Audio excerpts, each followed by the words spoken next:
Ya, baik teman-teman sekalian, kedatangan saya di sini adalah sebenarnya mau memberikan surprise buat Sultan.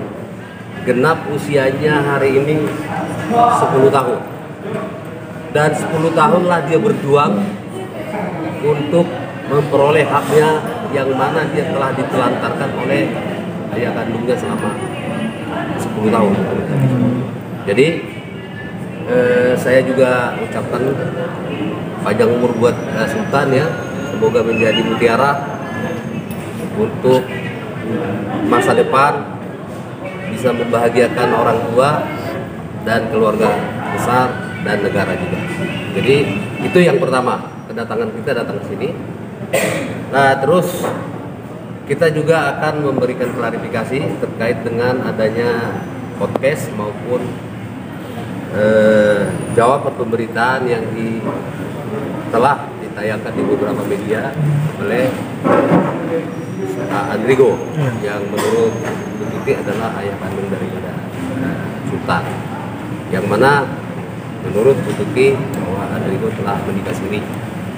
Namun itu sudah dibantah sama dia. Hal itulah yang mau saya sampaikan sore hari ini. Iya, Bang. Yang pertama, saya menonton audio visualnya bahwa dia membantah ada pernikahan siri. Ya.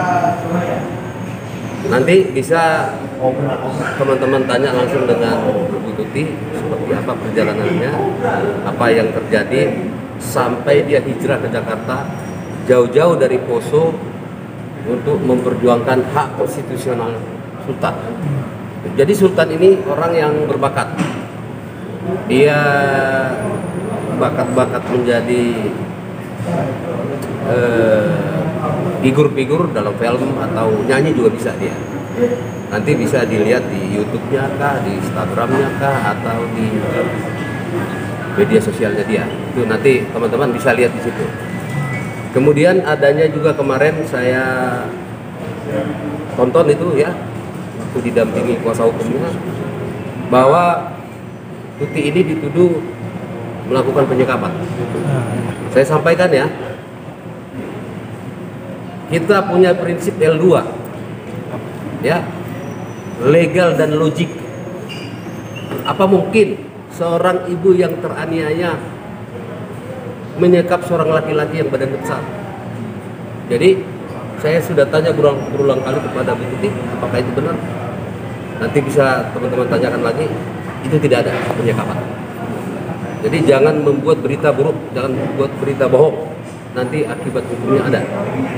Bang, kemarin juga sempat Andrigo bilang somasi itu akan mereka jawab apabila bisa membuktikan bahwa adanya pernikahan siri di antara Mbak Tuti dan Mei. Jadi begini ya, kalau kita bicara soal pernikahan, sah tidaknya pernikahan itu sudah diatur di dalam Undang-Undang Nomor 1 Tahun 74 tentang perkawinan. Kalau dia hanya mengejar legalitas, apakah pernikahan tersebut ada suratnya, kita nggak ke situ larinya tuh. Saya mau himbau, apakah, dan saya mau tanya, mau sadar apa tidak, mengakui secara gentleman, ya, katakanlah ada kekeliruan, tidak ada masalahnya. Toh juga klien saya Bu Tuti tidak menuntut apa-apa, dia hanya memperjuangkan haknya supaya diakui bahwa itu adalah anak kandung. Nah, kalau teman-teman nanya, kalau sudah bisa dibuktikan apakah pernikahan tersebut ada, baru dia menjawab, saya kira itu absurd. Silakan sama-sama membuktikan. Dia punya kepentingan, klien saya punya kepentingan. Jangan hanya ngomong, terganggu psikisnya. Berpikir nggak soal anaknya klien saya itu yang dibully di mana-mana, yang katanya anak yang tidak punya ayah. Apakah dia berpikir saya sebagai manusia, sebagai seorang ayah, seorang laki-laki, mana kemanusiaannya? Itu gitu loh. Dan semua itu yang paling tahu adalah Tuti dan dia dan Tuhan yang tahu. Kalau kita hanya mendengar apa yang disampaikan ke kita.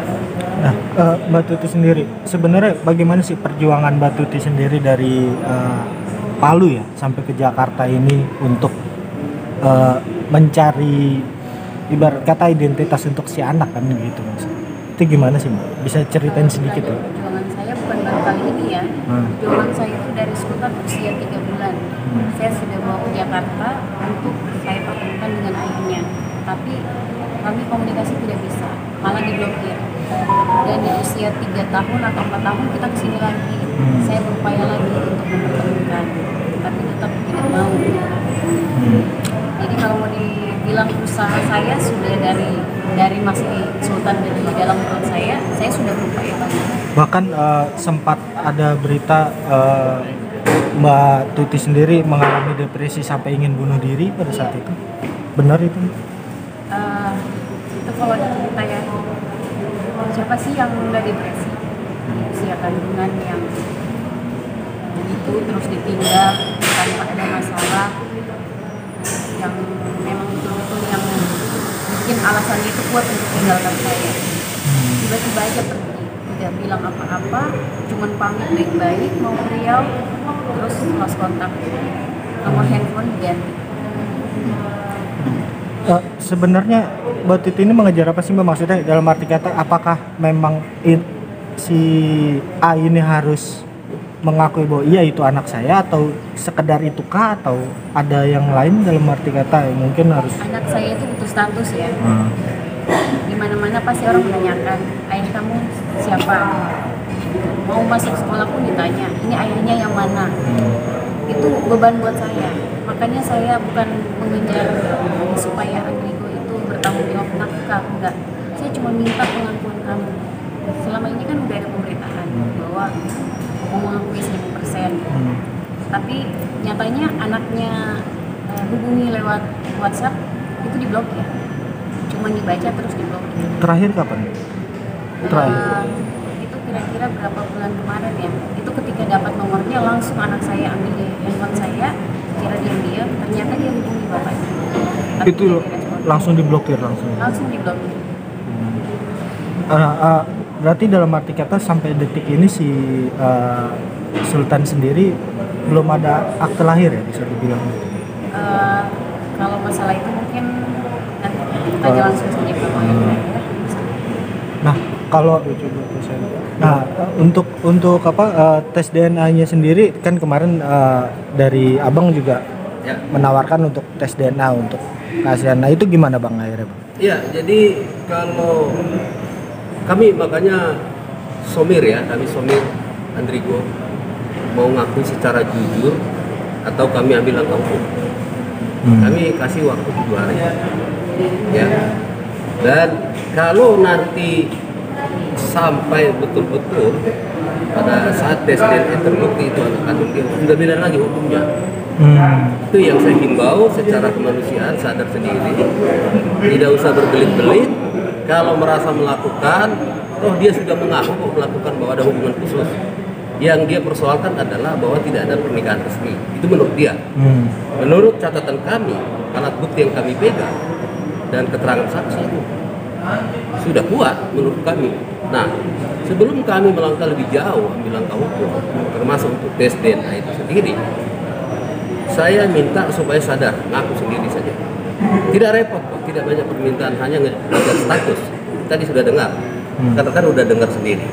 Tidak ada tuntutan lain. Tetapi kalau nanti terbukti bahwa itu adalah anak kandung, beda lagi. Jalur hukumnya beda lagi. Termasuk yang mengatakan bahwa ada penyekapan, itu ada sanksinya nanti. Jelas. Klien kami bilang tidak ada penyekapan. Kalau memang ada penyekapan, kenapa nggak ambil langkah hukum? Itu saja. Jangan buat cerita-cerita untuk supaya masyarakat simpati atau netizen simpati tanpa dasar. Kenapa nggak tutup dari dulu? Kalau klien saya dari awal dia mencari suaminya, cuman tidak bisa ketemu, betul Bu ya? Komunikasi katanya di blok. Terus bagaimana? Nah sekarang kalau mau konkret, ayo sama-sama kita buktikan secara hukum. Tes DNA, open juga dong tes DNA. Tidak harus menunggu dari kita, karena dia juga perlu kepastian hukum supaya nama dia juga bersih. Kalau memang dia merasa tidak, gitu. Kami sangat terbuka. Dalam waktu dekat kami akan lakukan tes DNA. Kami sedang atur juga dengan keluarga besar Bu Tuti dan keluarga besar Poso juga yang memberikan perhatian dalam hal ini. Kami juga sudah bicara dengan beberapa tokoh bagaimana menyikapinya, seperti apa untuk memberikan dukungan moral.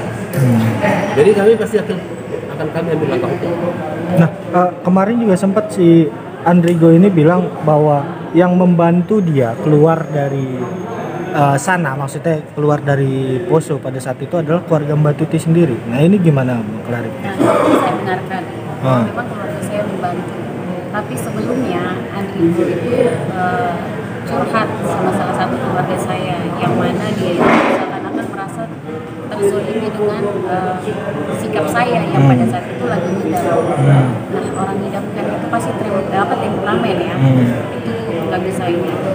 Nah, dia cerita, jadi seolah-olah dia itu menyalahkan saya, keluarga saya yang pada saat itu saya juga kurang mengerti kenapa ya, kok bisa udah tahu kalian itu harusnya berpihak ke saya atau enggak, kalian mediasi lah kami berdua, panggillah Andri, jangan cuma berpihak sepihak.